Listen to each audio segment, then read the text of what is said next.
10월 15일 오늘 통독 본문은 마가복음 4장과 5장의 말씀입니다. 갈등이 증폭되는 상황 속에서 예수는 그를 따르는 무리들에게 하나님의 나라를 가르칩니다. 마가는 이 단락에서 씨 뿌리는 자의 비유와 등불의 비유, 스스로 자라나는 씨앗의 비유, 그리고 겨자씨의 비유를 기록하고 있습니다. 이 비유 속에 예수께서 사용하신 방법은 평범하고 일상의 언어들로 쉽게 볼 수 있는 사물들을 통해 보통 사람들의 삶의 현장을 빗대어 설명하는 것이었습니다. 누구나 경험하는 현상들로 그 이면에 있는 원리를 유추하도록 돕고 삶의 이면에 있는 하나님 나라의 비밀을 풀어주고 있는 것입니다. 씨 뿌리는 자의 비유는 우리에게 심겨진 것이 하나님의 말씀임에도 불구하고 여전히 빈궁한 우리 마음밭의 상태를 돌아보게 자극합니다. 등불의 비유는 우리가 빛을 가진 등불일진데 우리의 삶의 좌표는 어디에 있는가 묻습니다. 그리고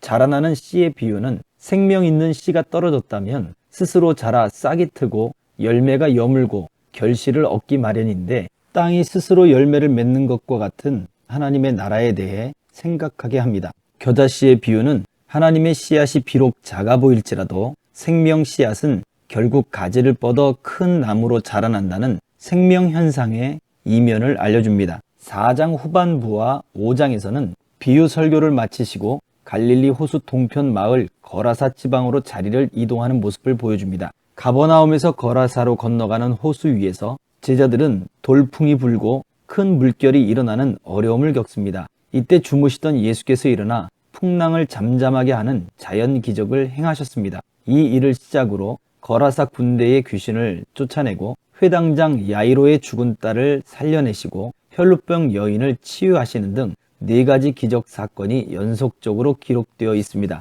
예수의 초기 기적들이 주로 치유 사건에 집중되어 있었다면 이 단락에 나오는 기적들은 자연과 귀신을 내쫓음과 죽음에서 소생시키심과 각종 치유 기적 등 기적의 다양한 면을 보여주고 있습니다. 이 장면을 통해 메시아의 사역과 권능이 점점 더 뚜렷해집니다. 예수는 자연을 다스리시는 분이고 귀신을 결박하는 권세가 있으며 죽은 이를 살리는 권능이 있고 저주받은 부정한 여인을 깨끗하게 하는 능력이 있습니다. 더불어 기적의 대상도 다양하게 확대됩니다. 정신이 온전하지 않은 낭인부터 사회의 지도층에 해당하는 회당장, 그리고 부정한 여인과 죽은 소녀까지 이들은 그가 직접 만난 인물들이었습니다. 예수는 이 모든 이들을 위해 오신 메시아였습니다. 그가 누구이기에 바람과 바다도 순종하는가 서로 질문하던 제자들의 질문에 대한 답일 수도 있습니다. 제자들은 단순히 예수께서 깨어나 자신들의 할 일을 알려주며